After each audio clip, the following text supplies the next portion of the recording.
Whew. You know, the last 24 hours have been really amazing. I've learned a lot from all of you. And one thing I think, well, we've talked about so much, but one thing we've talked a lot about is how reading Alice Notley's work gives you a lot of information about what it means to be a poet. I mean, to live the life of a poet in a world that systematically wars against it without kissing its ass. Or if we do have to kiss its ass, we put some teeth in it. I think that I speak for everyone in this room when I say it is remarkable to be alive with her. Last week I read Eileen Myles' Inferno, a poet's novel. Have you guys read this book? Because you should. Well, I read it, I've been bummed out for like 6 months and asking myself and my friends a lot about what it means to be a poet and live the life of a poet with other poets in a world that's systematically. And I read Inferno, I've returned to it many times in order to ask that question, and I've gotten a lot of answers from it, and other questions.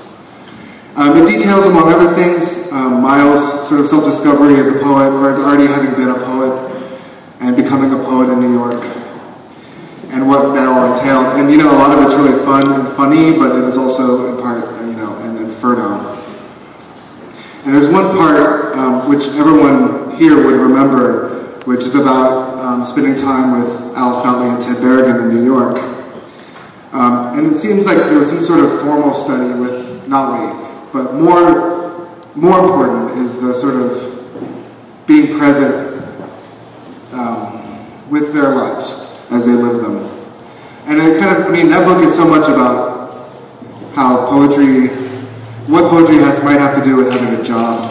But then, I don't know, it seems like maybe finally being a poet is not like having a job in some ways, because when you go to a job, then you really want to not do that anymore and leave. But when you're a poet, it's almost like if you have a job and you're a poet, then you leave your job and then you become a poet. I don't know. I don't have answers to this shit. But,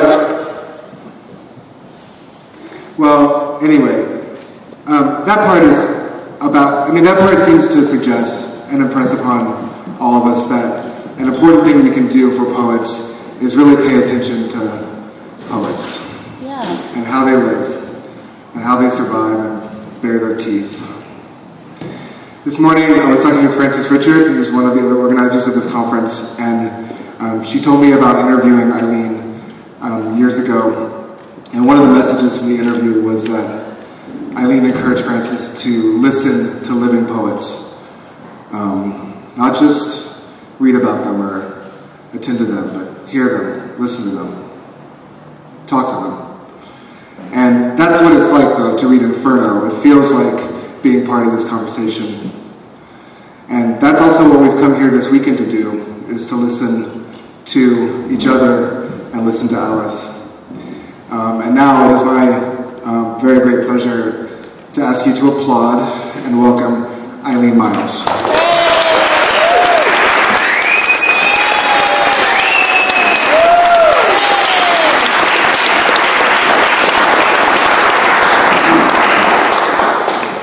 Hi. I'm having a slight out-of-the-body experience, but I'm hoping I'll come back in. Because this is the greatest thing, to be here and to honor Alice, which is the best thing of all, So I just start with applauding.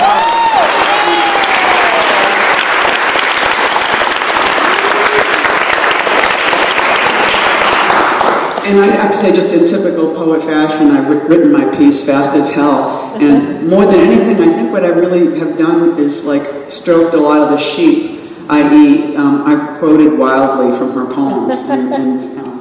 I just feel like I've just had a month-long affair with this book. And it was, and I've loved this book for the time since it's come out and never just did a front-to-back reading of it. And it's been so intense and so beautiful. And so I already had a great experience, so I hope I can glean some of that for you guys and and share it. But I thought about composing a bunch of questions. Oh, hold on, let me pour some.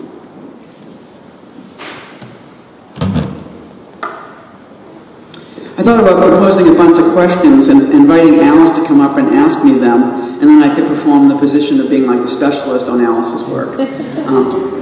Like to divulge a keynote, or just a note. And like every good idea I've had in the specific months I've spent reading this book, it got limp rather than exciting, while the performance of reading Grave of Light rode on. I thought of asking how many people in this room had read all of Grave of Light. When I got this book in 2006, it lived with me in my apartment, and I even traveled with it for a while. Every instance of opening it made me want all of it all the time, meaning that it felt like the best Alice book, which is to say it felt full of surprises, things I'd never read and things I'd read too, but there was something about the precise dosing of it that seemed special to me immediately, and it still does. It's everything Alice, and it's sort of seaweedy. The cover, is a collage of hers with a serious child Alice gazing out. That is you, right? Yes, it's taken in Oakland. Amazing! Whoa, should be like blowing this up or something, right? So and it's sort of blondish looking, right? and like when you were a child, you were called Libby, right? So just a whole other. What's that? Nice. She fought to be called Alice. This is totally, so the deepest part of Alice wanted me to be made was begun by Alice. It's incredible. The cover is a collage of hers with a serious child, Alice, gazing out through the teeth of a fan. And the fact that it's a collage and Alice makes collages, and this book is wrapped in a collage, makes perfect sense, because it really is entirely collage. And I think of all our work as a collage, and the notion, and particularly the perfect practice of a selected, particularly this selected, demonstrates and enacts that particularly modernist practice. And Alice has elevated the term practice to the highest, widest function, which is a writing that is always there, like a solution that your living is happening within this very ocean of art. I thought if I read all the book, not just dipping in and loving it for years, then I would be alone with a few people in the room, a handful of Berrigans perhaps, and Alice herself, and knowing something, but now there's only Alice, and probably somebody else in the room has read the whole book too. I did finish it a few days ago in Paris, now what? When I should have begun writing, I turned to my B book, which was a bio of Sam Wagstaff before and after Mapplethorpe. I kept thinking, what's wrong with me? That rather than putting down a word about Alice, now I'm finishing the other book too. Like the OCD took over. Luckily, a passage in the Wagstaff book stopped me, and it was a passage about pointing. As a beginning, one might compare the art of photography to the act of pointing. And certainly people have said that about other poets, that Jimmy Schuyler point and snap, but this is something different. The book was also saying about Gay, the photographer, that he seemingly saw a purpose for his work that had nothing to do with creating art, but rather a moral purpose. So hinged to that, as a way of beginning, one might compare the art of Alice Notley to the art of pointing, but so additionally, I believe that Notley, I don't want to call her Notley, Alice, comparing Alice's art to the art of pointing, and additionally, I believe that Alice, in her complete dedication to making art, to putting all sorts of things together, has been doing this morally. I know it's such a dangerous, loaded word, but I mean it truly, and even this is an experiential teaching book, the very best kind that never lands, but as it knows more, gives more, and is simultaneously the art of making and the art of teaching itself. And that is a big piece of what her writing's purpose is in all these years of composing this writing body. And I think she's giving birth to herself, to a knowing woman and a knowing girl. I even think in the best, most deliberate way, she's actually even here to help us. I love Alice, and I want to thank her now. Thank you.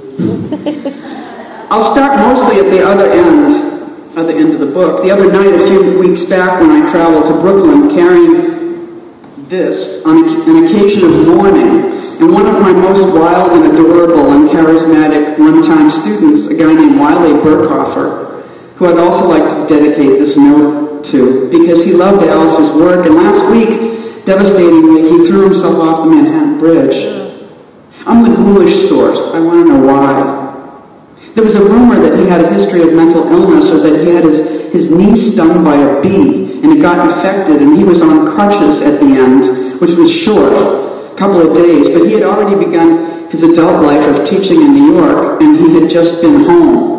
He was the boy from California, and Alice was such a woman, a girl, and surely this Grave of Light is a Western book, as it grows huger and huger, and when I arrived at the loft in Bushwick, where all of Wiley's friends were meeting to light candles and stand up sobbing and saying things, one of my other former students, the poet Allison Patty, was there with her boyfriend, equally brilliantly named Mike Lala.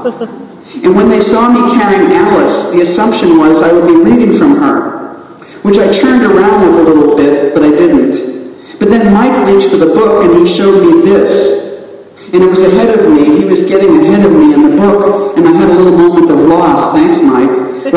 Like I was being slammed with a spoiler, as you are now. But if there really is no end to this book, or this note, or this day, we'll be swimming in this ocean forever, because the Grave of Light is forever, right? Mike underlined this. It's from Alma. And then suddenly I picked up the wrong book, and Robert Mapplethorpe is dying. What am I doing? Is everyone dying all the time? Actually, I don't need the book. So this is Alice. I am not dead, but will die in this world, and my death is my soul who is crying. As none of us has ever counted. Do you know what your existence was? That is a discredited kind of question, if everything I know is from my body.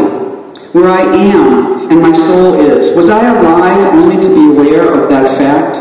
Was I alive only to love and be hurt by that? Was I alive? Was I alive to be told over and over by people, not just men, that I had so much going for me?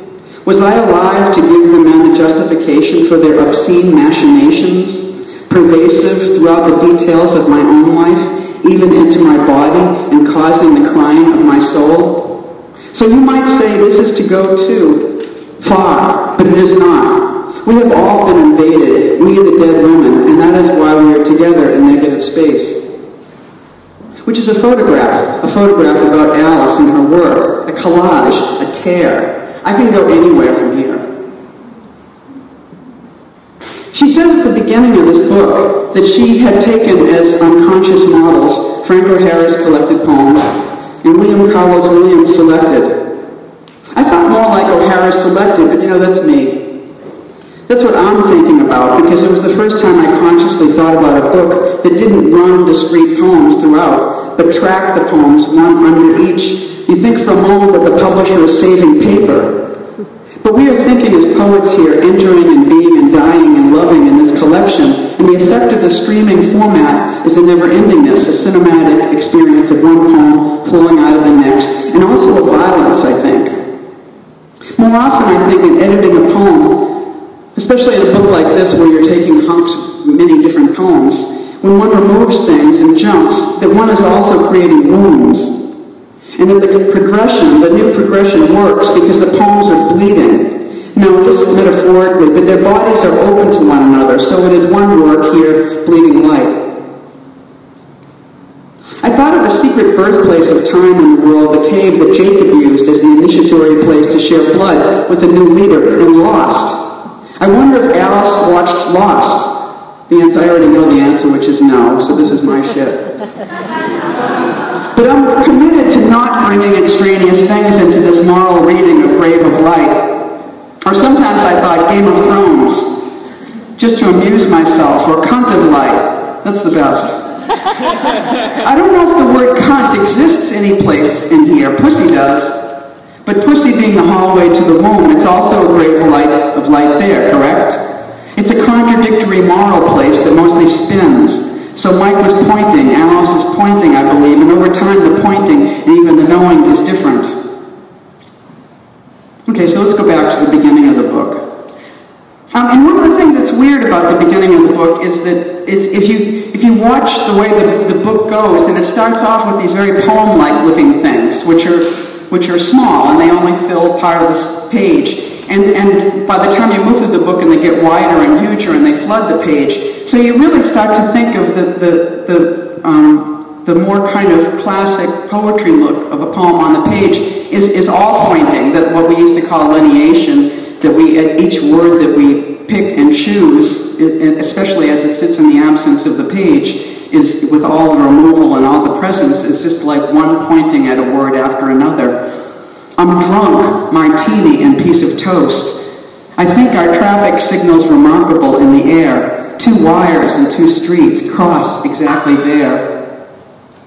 And on the very next page, I dreamed you brought home a baby, solid girl, could already walk in blue corduroy overalls, nice and strange, baby to keep close. I hadn't thought of it before. She and I waited for you out by the door of building, went in, got you from painting. Blue and white watercolor swatches. We got on a bus, city bus, 1 row of seats lining it and poles. It went through the California desert, blue, bright, desert day. I think a man is giving birth there, that's my guess.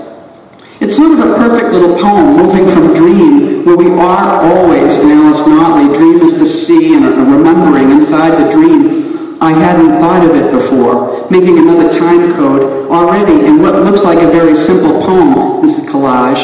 And she and I waited for you out by the door, another time, enduring it, making the time inside of the poem be real. It's got time. And then space, door of building, went in. So that the time of the poem has an additional architecture, a there. And then we got on a bus, city bus, so that now within the there, we're transporting, and that place is real. 1 row of seats lining it and poles. So now there's there, and there, and I don't know about you, but I'm reveling in this leafy complexity, this seaweed, and this is early Notley, early Alice, and now the everything. And it went through the California desert, blue, bright desert day. So everything the poem was became vehicle, traveling through desert and brightness and blue. A permanent state of transition, which is the soul of her oeuvre. And this book, and the genius of it too, is that it is easy. It is easy, like photography has taught us to look at photographs and film so that we are the most sophisticated audience in writing, but also photography and film have taught us to read Alice, who I've already declared modernist. But it's such postmodernist shit, too, in its supreme confidence that every metonymic moment in this tiny poem, from dream to remembering to waiting to architecture, traveling, and finally a disquisition upon or in places, because this whole book, I think, begins and ends in the desert where Alice was born. I have no idea where Alice is born, but eternity is blue, and this is a perfect poem because it never stops.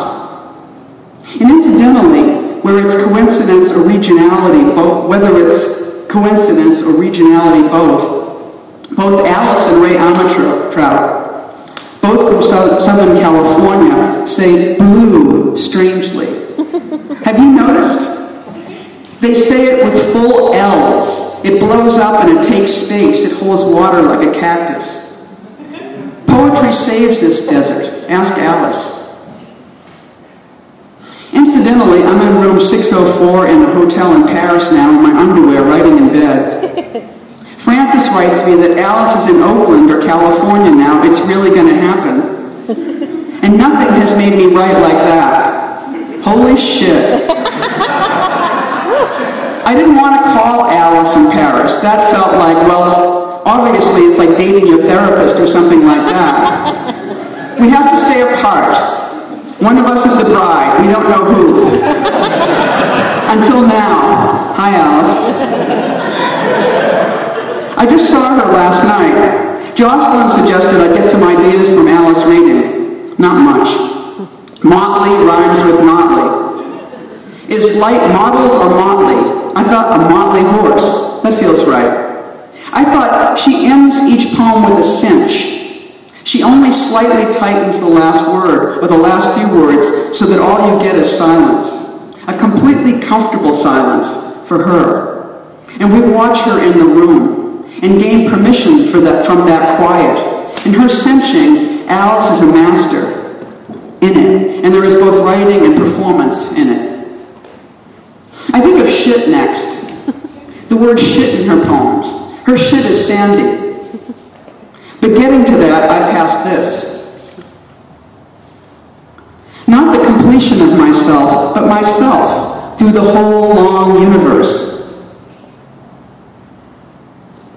So Alice's, that line, for some reason, through the whole long universe, seems to me like a particularly Alice Notley line, the sound of it. And I have to say, it's those fucking L's.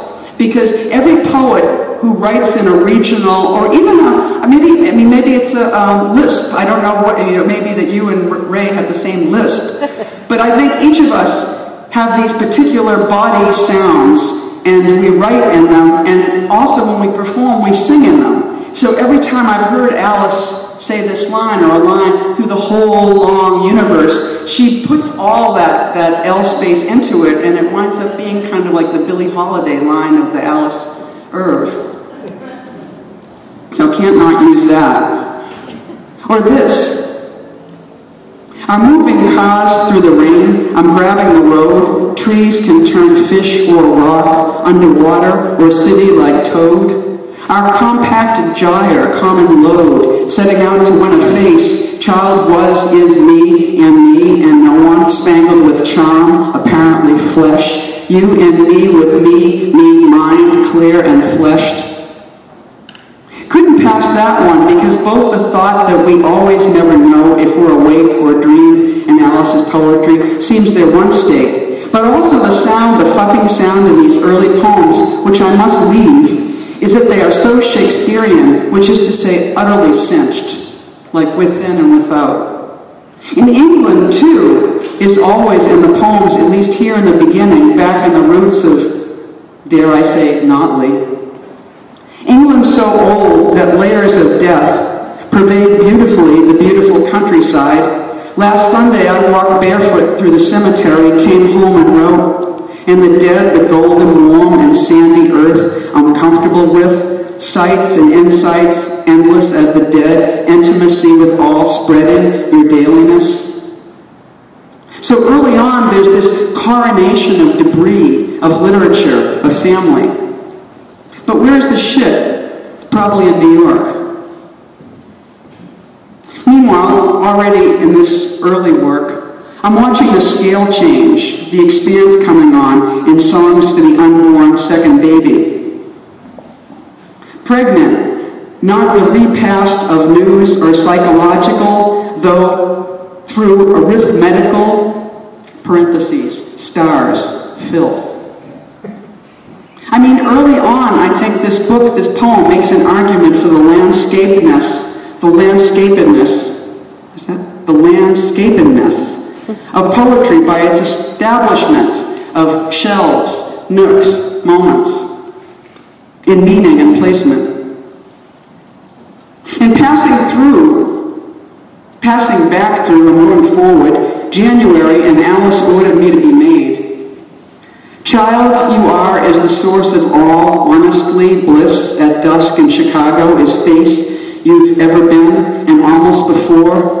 Dusky, the child air you are, handsome, you're head to toe. It's like this is me now, celebration of art, like human potential life workshop collage for one always, frankly, willing to fall on her own babiness. I go backwards to find the place where I underlined shit. How my desk was desk? Shit, it was an orange crate. And it's so important how she uses swearing, and the fact that shit is a swear, yes, and it's vulgar, yes. I said earlier that her shit was sandy, and I meant it's much sandy like shit in cat litter boxes, where there's all this stuff stuck to the shit. Because that's the way shit sits in a poem. It doesn't sit there like other words. And I mean it deliberately didn't flow like other words, even capitalizing on her own youth or femininity. Because it's very different when a woman uses the word shit, and these are the gender differences in poetry. When a woman uses the word shit, and when a man uses the shit, you get a whole different bang for your buck. And as a that woman saying shit, you say it differently. And just like Alice has these L's, you all know what it sounds like when she goes shit. It has a whole different, we're talking about the percussive qualities of words, and even the space around the word in which the poet bounces the word like a basketball, knowing exactly the impact it's got. Shit, it was an orange crate. It becomes punctuation and breaks the poem very wise and always self-conscious, and allows her in the next breath to say, using what's really a bad poetic word, but it works, allows her in the next breath to say, dazzling 3 o'clock light, such as her collage. Around the prophet, we're finally getting into the 80s now, the phenomenon occurs of Alice as internet, because it didn't exist yet. Poems were somewhat more analog then, as was intimacy and visiting in houses and ringing a bell. People would be gossiping and telling each other their dreams, and this one system of flowing would occur, and Alice's poems, and here I think of something I wonder if she talks about when she went to Iowa. This is something I do wonder if she talks about. When she went to Iowa, this is true, I believe, she studied fiction, not poetry, right? So radical, right? It's like, what did Alice go to Iowa for? Not poetry, which is so exciting. There's all these annotations, I can't read them.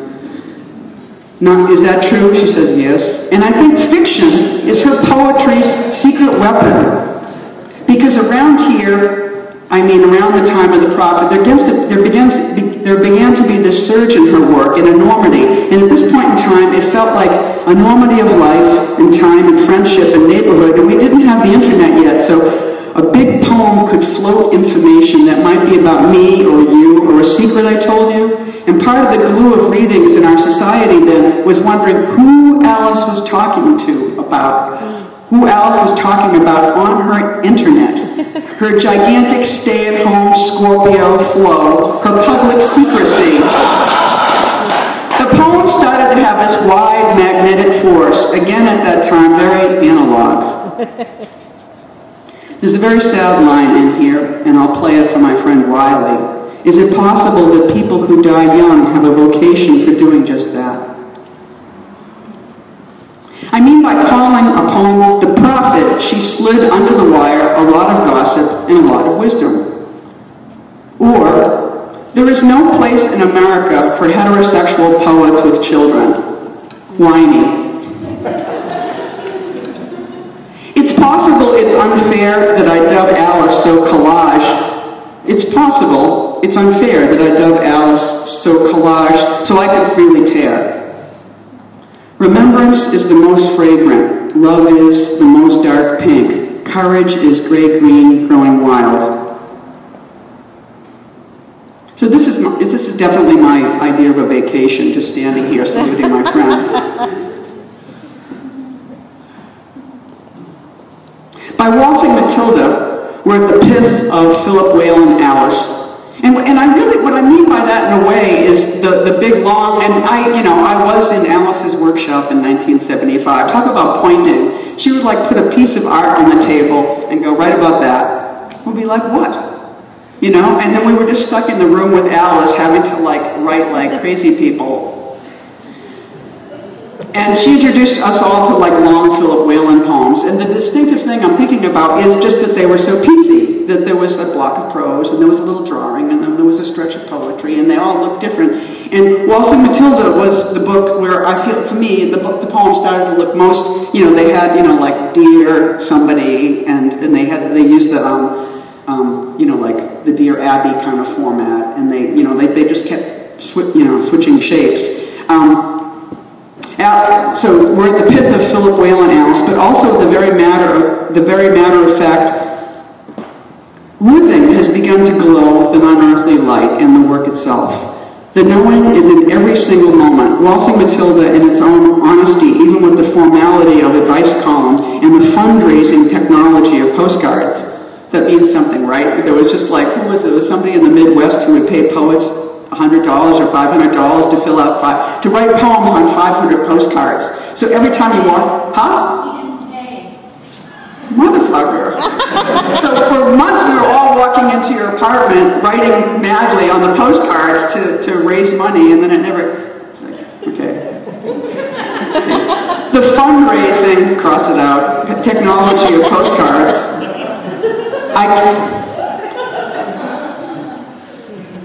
I say can't even be quoted because, yeah, I feel like, what am I trying to say? I'm trying to say that even though the work that she was writing at this time felt like the other work, there was this different glow that felt almost unquotable from.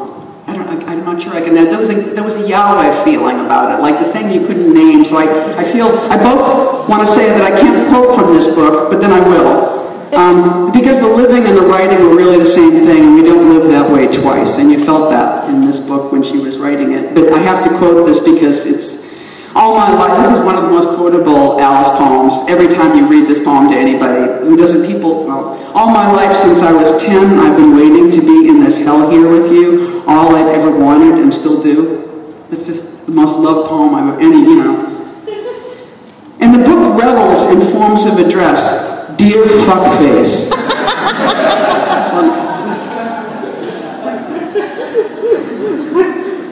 For me, something big happens in Margaret and Dusty, and I hope you aren't offended by this way of putting it, but I think a new artifice arises in what I think of as Alice's second time, and her secret weapon, the fictionalizing of poetry, surges forward. I feel like in Margaret and Dusty there's a new narrative surge with words virtually clinging to them. And what I mean truly is that I felt like if the poem is a ball, and I often think of poetry as being on a round shape, it's like the ball was turning really quickly and the words were going around it, and there was this tiny tear that was almost palpable, so that the excitement of the poem is that it was fucked up. There was just a tiny micro abstraction, but it was really real and it was really there. Take on a smoky look on a rock wall or tie of spider silk, it's all a look. Which bright with orange, the first 30 pages are a little wet. I'll never get in any human interest again because I'm no longer a dolphin. It's so lovely out. I'm nostalgic for Indiana in the end there. Somewhere in room where face dancing, I had to say something stupid in order to live like I can't think right now of anything stupid to say.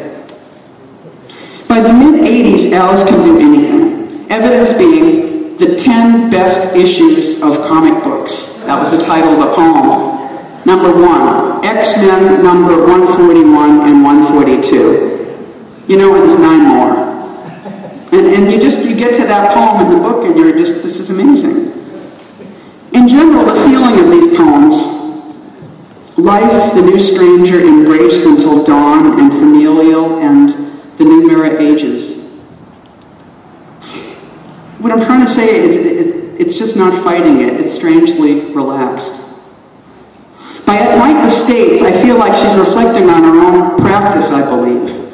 But in Like a Dream, the floor is no longer discursive. And these thoughts about her own practice, I believe, explain the poems Back There and Waltzing Matilda in their everyday lushness, holding on to the present. That was the glow. So I'm not even slightly ashamed of my own relationship to Grave of Light, my tiny plan just to read it. The thing about At Night in the States is she keeps ending it. I guess we got home.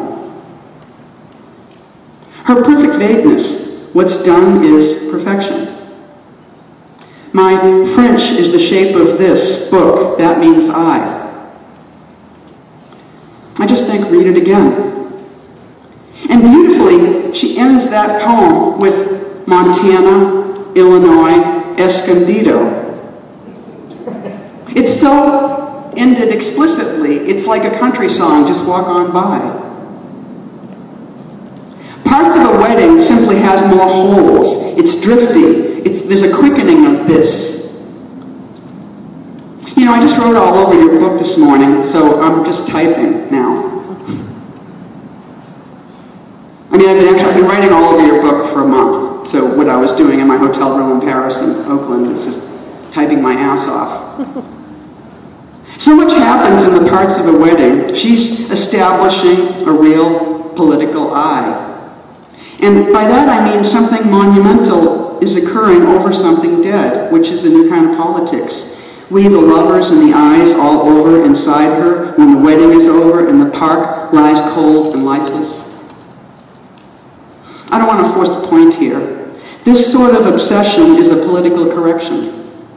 She's funny. I feel like she's giving any old answer in a broken anthem, and that's her politics.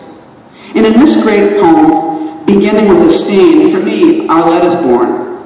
It's like this whole geology, like the ocean receding, and suddenly there's all these mountain ranges. It feels like this wounded, powerful book. This book is constructed to show us how her poems got born. And the quotes, because the quotes begin here, I believe, and the quotes around all the beautiful things in the poem I'm talking about, beginning with the stain, what they're doing is they're both framing and they're jettisoning, and they're framing and they're jettisoning at once. And it's how we throw precious things into a grave, piles and piles of them, and without narrative now, but just piling. In Homer's art, she makes the brilliant point that no woman is like Helen, no matter what the male poets say, or like Andromache or Penelope. Only men are like them in the sense that they invented them, they are pieces of male mind. And coincidentally, having married and lost 2 men, and even having lost a brother, she now seems most entitled and equipped to critique men as a class and to examine politics and war as male inventions, and even to some extent what men do to themselves. So we're in the realm of quotes still, and white phosphorus is a substance, a burning chemical, and as a poem, it's Alice at her most, my new favorite word, haptic. It's a bumpy story. It has texture here, the quotes almost like ironic breaks. The poem qualifying itself as the sad violence of the telling moves ahead. It makes a solution, but of the texture. Can't he come back? 15 years later, can't he come back? Years after he'd left Vietnam. We were talking in green and blue air.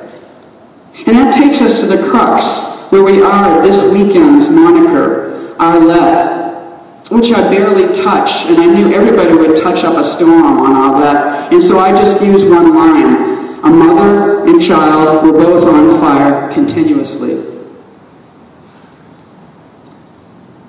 So, I mean, maybe this is a really shitty talk. No, I won't say that. Is it Paris or Oakland that is to blame? This is mostly by now, I think this is long enough, but I don't want to be cavalier of what I may as well call Notley's late style, or simply the last 100 pages of the book. Myles is to blame. My great excitement here, even as my energy wanes, is that I know this later writing less. Close to me and closer, I stumble around excitedly, thinking, aha, it's an act of possession. And then I think, no, she's establishing a theocracy. And then it's pure abstraction. When you become a dot listening to the one thought that's everything, it's like a book functioning as a group. In a way, it sort of reminds me of this thing that happened in the art world at a certain point in time when every individual artist started to look like a group show. You know, where suddenly here's the photographs, here's the furniture, you know, here's the recording. This is the one most morphing work, throwing out a welter of possibilities. I love this moment, so tender and weird. Do what's obvious. Aren't we aliens? Our shapes suggest not our star-shaped hands, our shell-like ears and flower genitals, but we are aliens, fretting to belong here, inventing words and frets, inventing folk songs, inventing rich and poor, and the song of that, sing back, sing. I do a hapless thing for a moment, and I wonder if there's one thing morphing through all the work, you know, the way you might look at Saul LeWitt and say, isn't it secretly all autobiography, not minimalism? Is there an Alice shake now? And also, she's grappling with that.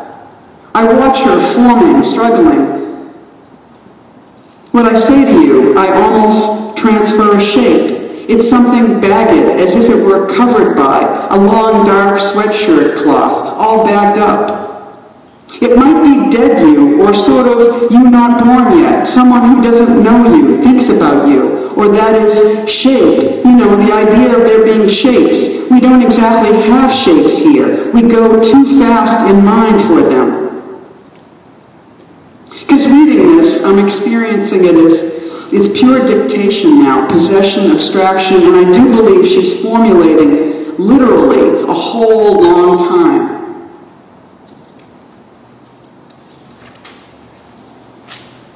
I know, imagining her own present and future ages. Here she goes. It stands up, the bagged body now. It walks on, stubs inside the bag. You can't see, but what can it do like this? Any body bag does what? How can it? Change? What's inside it? I do think Alice is establishing a little religion here. Language like the golem, except of course she would contradict that here, or parse it. In eternity, there is no story. So you might move on, as I did, to Mysteries of Small Houses and read that she is returning to an earlier style, familiar stuff. But she's singing the blues. It's a digital streaming of that time. Rocks look the same. I'll never be you. I'm going to cheat right to the end. I remember when Alice came to San Diego and we brought her to a tattoo parlor, where she got an owl on her back. And she read at that time at UCSD from In the Pines. Boughs where the poem's dark eyes hang. By songs and stories of the ghouls, creepy and magical. By her own account. The young woman is dressed in a skirt of folded wings upon her sarcophagus. Our knowledge of the religion is lacunar, but it is possible that one worship nothing except for untrue but powerful images and symbols. Perhaps worship means use, as it should. And I think Alice is using worship now. The ghoulishness of this project is affirmed by, oh, this is her. The ghoulishness of this, it sounded so brilliant, I thought, I can't believe I wrote this. I didn't. The ghoulishness of this project is affirmed by any style, and there is no way forward but your empire's way. And I feel, this is me, and I feel we are in Alice's Bible. These are quotes. She's pulling power away from his torso, leaving. Is that a picture? You were so barren, you couldn't bear the beauty in the scratches when twigs dragged against the panes on the other side of the old records. And I love that this book ends with ghosts, ghouls, as it should. It's wavering and assertive, contradictory ghouls whispering to you. I lean down over, I don't care about you, I care about you. I lean down over the world in portrayal of carefulness, answering. Something you couldn't say, walking or falling, and you were supposed to give therapy to me. Men leaning down, brushing with painted feathers, to the left of chance, your operatic, broken